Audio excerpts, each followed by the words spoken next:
وملا منتخب الجزائر وملا هو ملا منتخب الجزائر، الحمد لله يا ربي.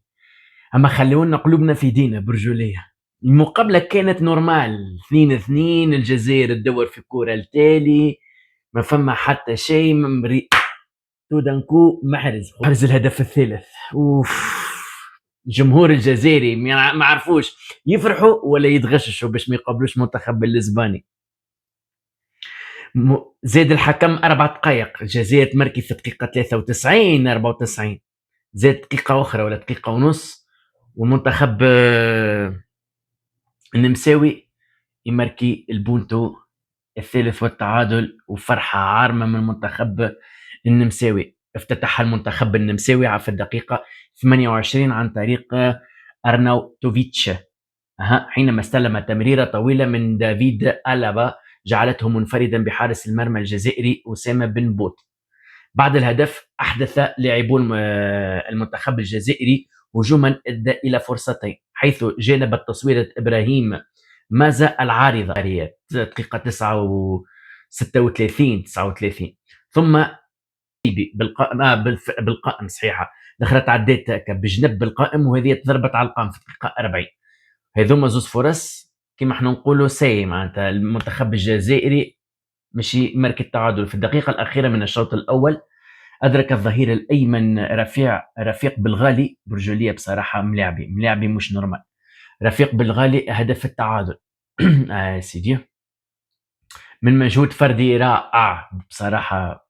بونتو بالغالي عالمي، من أحسن الأهداف في البطولة. والله فرحان برشا برجولية بالمنتخب الجزائري، فرحتونا. من مجهود فردي رائع، حيث توغل من الجهة اليمنى وراوغ قبل أن يصوب في سقف المرمى. وبعد 10 دقائق فقط من بداية الشوط الثاني أحرز المنتخب النمساوي هدفا ثانيا عبر لاعب الوسط المخضرم سابيتزر من تصويبة قوية إثر تمريرة عرضية حاسمة من كورنر من كونارد لايمار، ولم يتخذ الرد الجزائري كثيرا. فعند الدقيقة 60 أدرك القائد رياض محرز هدف التعادل. اليوم ما حظ رياض محرز قدم مقابلة من أحسن المقابلات نتاعو، عنده سنين ما لعبش هكا رياض محرز بصراحة.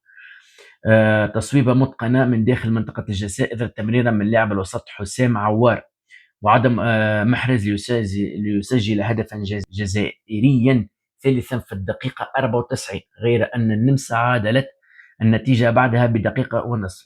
ما تقوليش المنتخب الجزائري دفاعه ضعيف وقبله، هما حبوا بصراحة، خاطر المنتخب الجزائري ما يحبش يواجه المنتخب الإسباني. نعرفش انتم أراكم كجزائريين تحبوا ان تقابلوا المنتخب الإسباني ولا لا؟ خاطر برجولية المنتخب الإسباني منتخب قوي قوي ياسر. يعبر المنتخب الأرجنتين إلى دور 32 متصدرا المجموعة العاشرة بالعلامة الكاملة 9/9. يليه النمسا في الوصافة برصيد 4 نقاط، وبنفس النقاط جاءت الجزائر في المركز الثالث بفارق الأهداف، بينما ودع المنتخب الأردني بلا أي نقطة. الأرجنتين 9، النمسا 4، الجزائر 4، والأردن 0 من النقاط. نتمنى المنتخب الأردني يعمل منتخب أقوى ويشاركوا إن شاء الله في المونديال الجاي. المنتخب الجزائري اليوم لعب ب 4-2-3-1، حتى هما لعبوا ب 4-2-3-1. مرة أخرى مبروك للمنتخب الجزائري على التعادل.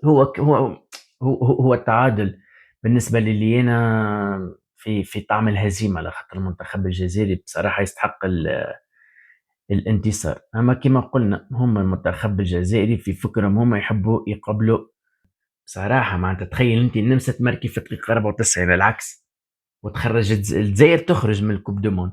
كانت ماركات النمسا قبل تخرجها.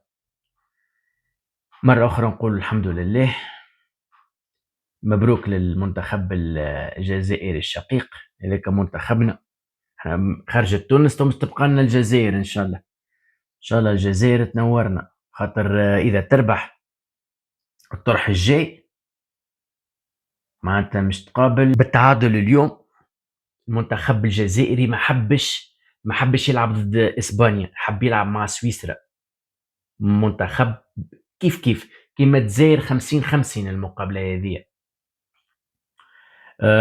والمقابلة هذه مش تدور يوم الجمعة الموافق 3 يوليو تموز 2026 في ملعب بمدينة فانكوفر الكندية.